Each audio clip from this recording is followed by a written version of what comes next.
What's up everybody, and welcome to another episode of the Supercar Diaries. Also welcome to this car over here. It's kind of like a birthday wish in a sense, because tomorrow is the official launch of the Novitec Lamborghini Huracan EVO RWD.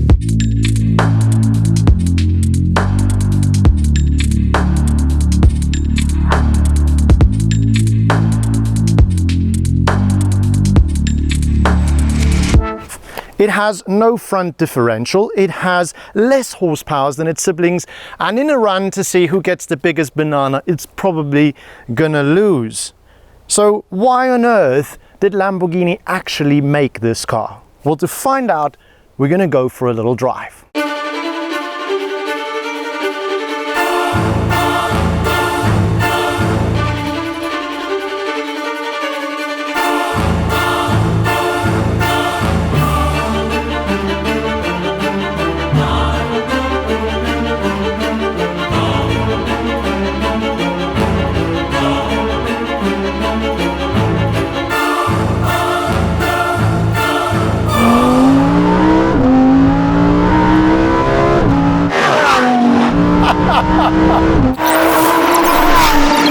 Change of the gears are just so punchy. And this car is fitted with that 5.2 litre naturally aspirated V10. That'll give you 640 horsepower, 600 Newton meters of torque, which is not a bad number if you're talking only rear wheel drive. Performante will take you to 100 in 2.9. This is going to take 3.3 seconds. I think there's a rough 40,000 euro difference between the RWD and the Performante. That would be 10,000 euros for a millisecond. The thing that really it just stands out is the gearbox. That 5.2 litre naturally aspirated V10 shunts all the power to the rear axle only, as we said, through a 7-speed flappy paddle gearbox.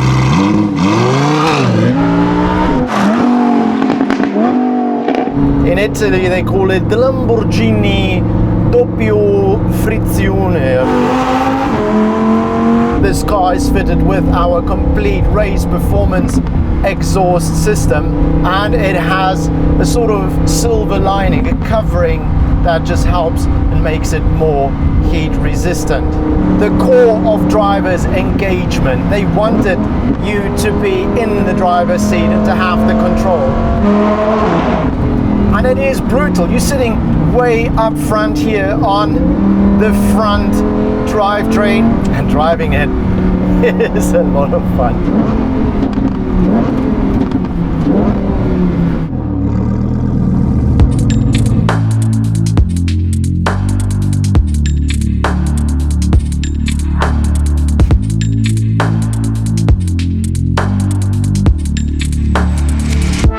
Let's talk about this Lamborghini RW. It is of course the Novitec version, which means that we've done our fair bit to change the optics and the innards of this car. You have this carbon fiber lip of ours, the diffuser over here, and sort of a two-piece, and then these fins over here protruding to the front, looking really aggressive.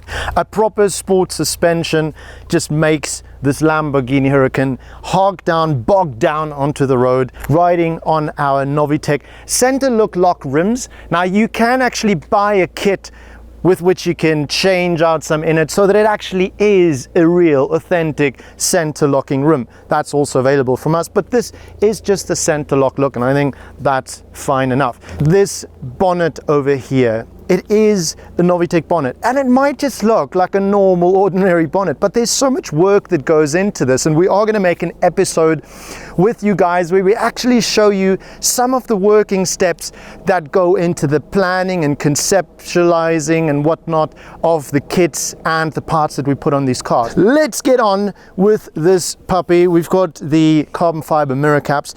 The carbon fiber looks so good. Sexiness.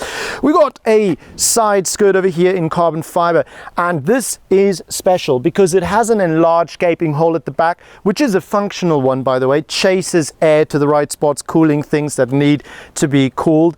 But on the inside over here, it's impressive just how high the side skirt actually moves onto the inside of the door sill. Boom! Over here, another section from us, sending air in there. These ducts actually being functional, and it's necessary for that. And then here at the top, we've got these two bits as well. There is a bit more happening at the back of the car, so turn around and then we can look at the stuff on the rear. Now we've got these two carbon fiber pieces over here, both sides of the engine bay at the top towards the glass. It just looks so aggressive. The body continues towards the back. We've got some more carbon fiber bits over here. You've got the Novitec badge over there. Then it has this lovely wing in carbon fiber.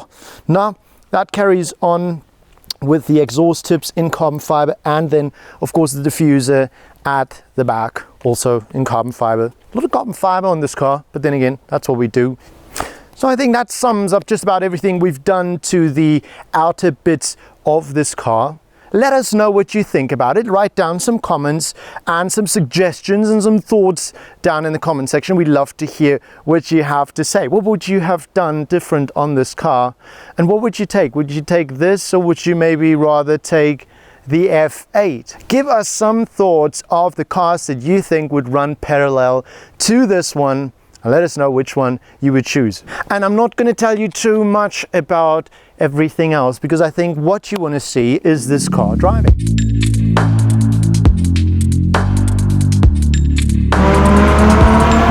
Lamborghini has fitted this car with a traction control system called PTCS, for performance traction control. It doesn't cut off the torque immediately when things start getting slippery and slidey. I've put the indicators on the steering wheel here on the left hand side, left and right, and if you wanted to stop, you just press the button. Oh, why did you do that? It works.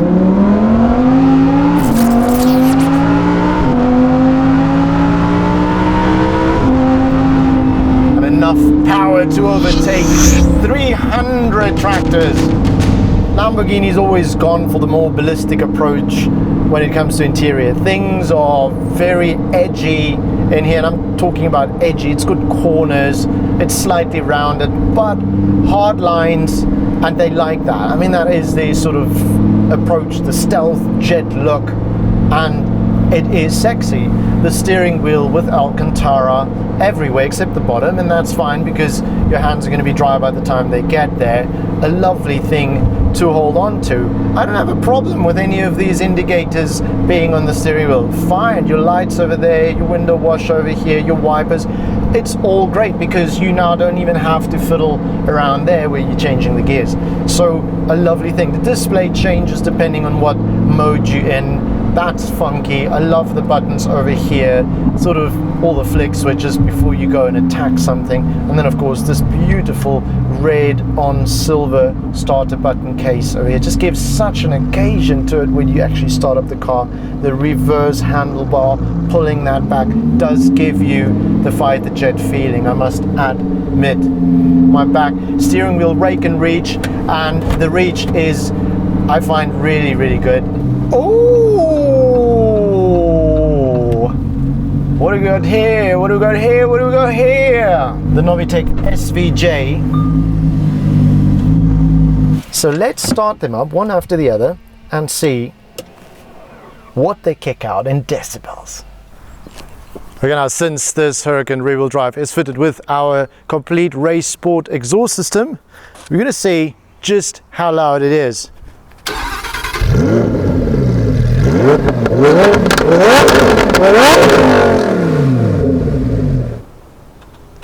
Completely in the line of fire. I was slightly next to it, and 128 decibels of beautiful sound. But have a look at this.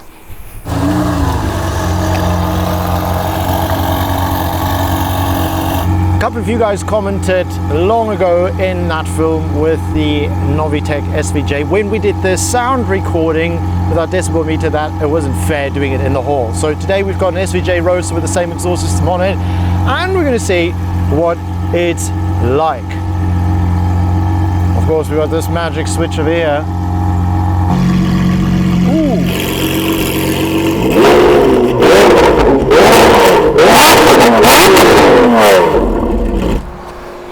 Oh, there we go, ladies and gentlemen. 129.3. I'm starting to doubt whether this thing is working, probably, because I've got earplugs in and it sounded like somebody was shooting missiles at me. Thank you so much for joining us on another episode of the Supercar Diaries. So if you haven't yet, feel free, like this video, comment down below and subscribe to our YouTube channel. Become a part of the team and follow us on the crazy bits that we do around the world. So until then, take care.